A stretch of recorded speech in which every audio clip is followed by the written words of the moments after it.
안녕하세요. 이종실의 특수경매 실전 사례를 가지고 오늘 강의를 한번 해보려고 합니다. 자, 제일 첫 번째 물건인데 이게 뭐냐면은 그 충청남도 논산시 양지면 신길이인데 2019 3일 13인데 지목이 대지구 109평입니다. 건물은 매각취해고 토지만 매각입니다. 감정 가격이 보면은 2,800에 시작해서 한 번 떨어졌습니다. 근데 제가 보면 이 한 번밖에 떨어졌는데 더군다나 30%가 아니라 20%까지 떨어진 게 2,600에서 2,100만 원까지 떨어졌던 사실은 거의 뭐 많이 떨어진 건 아닙니다. 근데 제가 이거는 이번에 그냥 입찰에 들어가자고 제가 추천을 한 겁니다. 그 이유는 뭐냐면 제가 이런 먼 곳에 있는 땅을 이 동네 땅을 많이 추천을 하고 낙찰도 받고 팔아봤는데 눈산에 있는 곳 중에서 동네에 도로변 옆에 동네가 있는 곳에 집이 져져 있으면은 평당 40만 원은 갑니다. 잘 받으면 50만 원, 못 받아도 40만 원은 받습니다. 그런데 땅이 지금 보게끔 되면 뭐냐면 109평인데 2,600만 원이라는 얘기는 처음부터 감정 가격이 평당 25만 원에 시작이 됐다는 얘기거든요.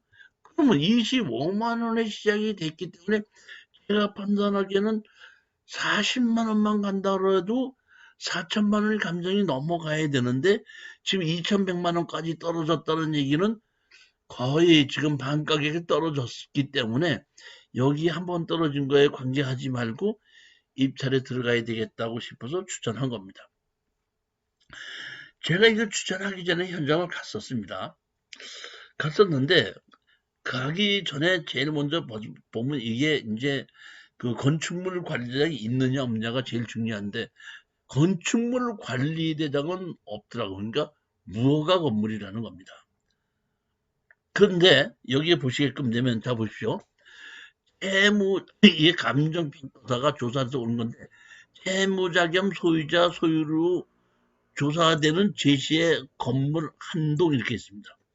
다시 말하면 여기 무허가 건물이지만은 땅 주인이 건물을 가지고 있다. 그러니까 땅 주인과 건물 주인이 같이라는 얘기이기 때문에 제가 보기에는 이것은 땅 주인이 건물이 자기 거라는 걸 입증만 하면은 법정 시상권은 인정이 된다는 것을 알고 제가 현장 답사를 갔습니다. 현장 답사를 가서 보니까 제일 처음에 이렇게 여기 보시게끔 되면 지적도상으로 여기 가운데 여기가 지금 우리 있는데 여기는 옆집에서 그 주차장을 해놓고 여기 뭐 저기 뭐야 경운기인가 뭐 이렇게 세워놓고 쓰고 있고 오른쪽에 있는 것을 출입구로 쓰고 있더라고요. 그 다음에 집을 이렇게 봤더니 빨래가 널려 있고 제가 보기에는 아이들이 학교 다니는 아이들이 있더라고요. 자, 이런 것을 우리가 낙찰 받으면 팔아야지 되는데 파는 방법은 두 가지겠죠. 하나는 우리는 땅만 샀으니까 건물 주인에게 팔고 나오는 방법이 있고 건물 주인이 사지 않는다면은 건물을 우리 걸로 만들어서 공인중개사를 통해서 제3자한테 파는 겁니다. 그럼 제가 현장 답사를 갔을 때 제일 먼저 두 개를 보는데 제일 첫 번째가 뭐냐면은 건물 주인이 땅을 사지 않는다고 했을 때에 건물을 내가 사가지고 제3자한테 팔았을 때 건물이 어느 정도 가격이 되고 어느 정도 쓸만한 것이냐 이런입니다.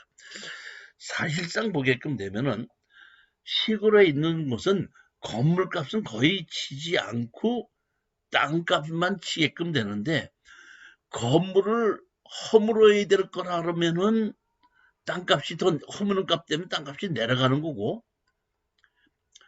그래도 쓸만한 집이 있다고 한다면 건물 가격은 치진 않더라도 땅 가격은 정상적인 가격 정도로 거래가 되는 게 대부분입니다. 근데 제가 봤더니 여기 가서 지금 현재에서 계속해서 거주하는 사람이 있기 때문에 이 사람이 이사를 나가간다고 하더라도 새로 이사로 들어온 사람이 큰 문제 없이 그대로 어떤다? 사용할 수 있기 때문에 제가 보기에는 건물값은 치지 않더라도 땅값에서 4,500 정도는 주고 어떤다? 건물을 제3자에게 충분히 4,500에서 500 정도는 5천만 원 정도는 충분히 팔을 수 있을 거라고 판단한 겁니다. 두 번째는 건물 주인이 땅을 사는 겁니다. 그러면 건물 주인이 땅을 사려고 할 때는 경제적 능력이 있어야지 살 겁니다. 근데 제가 봤을 때는 여기 보시게끔 되면 자 보십시오. 여기에 강제경매로만 나와 강제경매로만 했지 설정이 된 건 하나도 없습니다. 그러니까 이분은 이 강제경매 말고는 빚을 지고 있는 것이 없다는 것입니다. 즉 다시 말하면 내가 이것을 낙찰을 받아서 지금 2,200만 원의 낙찰을 받아서 3,500만 원이든지 4천만 원이든지 어떤다? 건물 주인한테 팔으려고 했을 때 건물 주인이 돈이 없다 그러면 토지를 설정을 해서라도 어느 정도쯤은 돈을 마련을 해서 다시 땅을 사야지 될 입장이라고 저는 판단한 겁니다.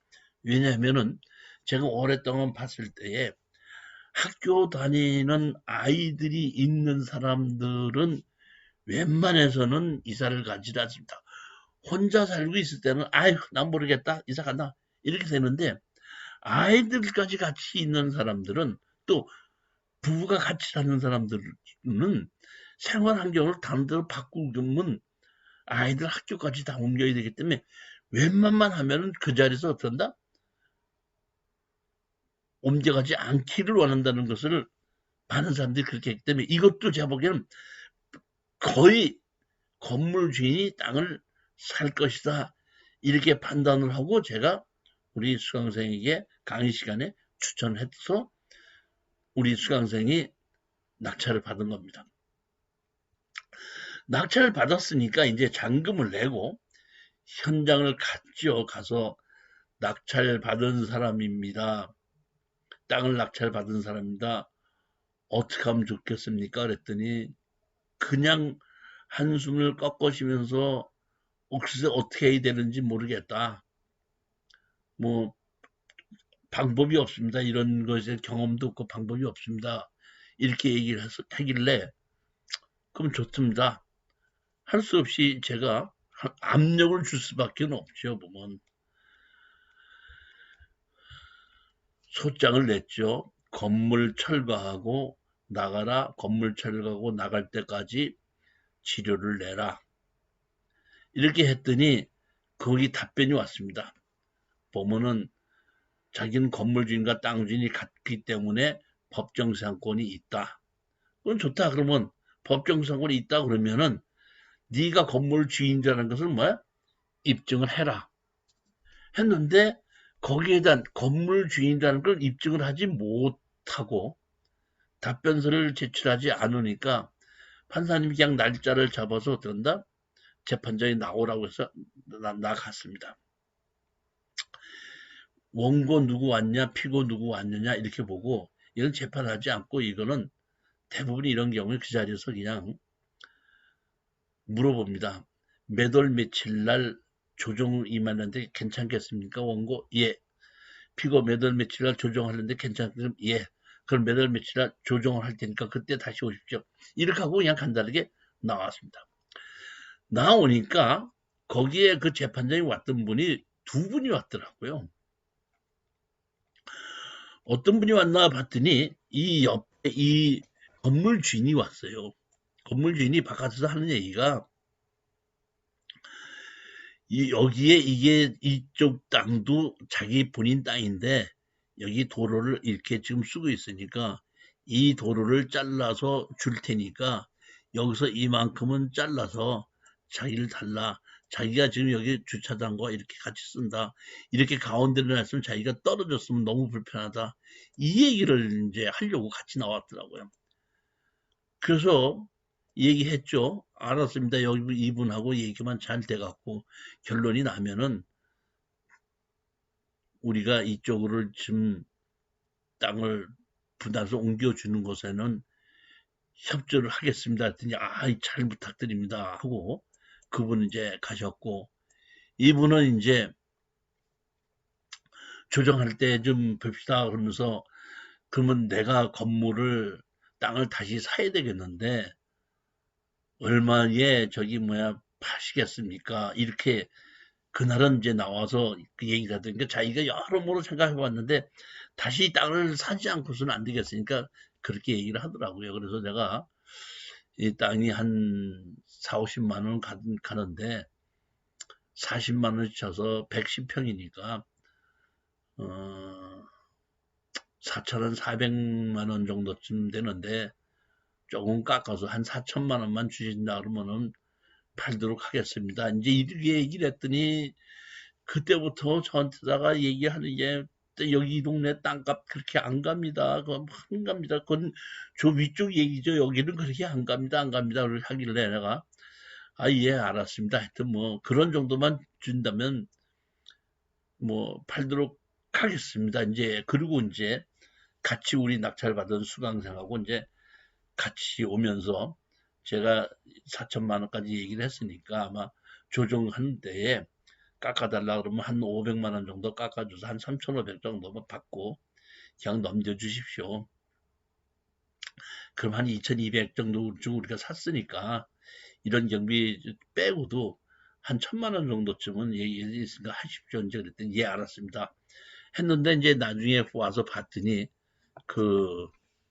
봤더니 조정을 했는데 보니까 이렇게 뭐야 3천만 원에 조정을 해서 끝을 냈더라고요. 그래서 뭔 3천만 원이면 너무 좀 싸게 하지 않았습니까? 그랬더니 너무 돈이 없다고 너무 많이 매달리길래 그냥 제가 그냥 양보했습니다. 저는 처음에 들어와서 120만 원 내고 강의를 듣면서 하나를 했으니까 수강료는 이제 뺐다고 생각하고 1년 동안 공부는 계속해서 할 수 있고 하다 보니까 이렇게 소송하는 거구나. 이렇게 조정도 하는 거구나. 이런 걸 다 배운 걸로 생각하고 그냥 깎아주고 왔습니다. 하길래 내가 예. 뭐 본인이 뭐 알아서 그렇게 했다는데 제가 뭐 얘기할 거는 없겠죠. 하여튼 그렇게 해서 끝난 사건입니다. 다음 주에도 또 다시 한번 다른 사례를 가지고 다시 한번 찾아뵙도록 하겠습니다. 자, 감사합니다.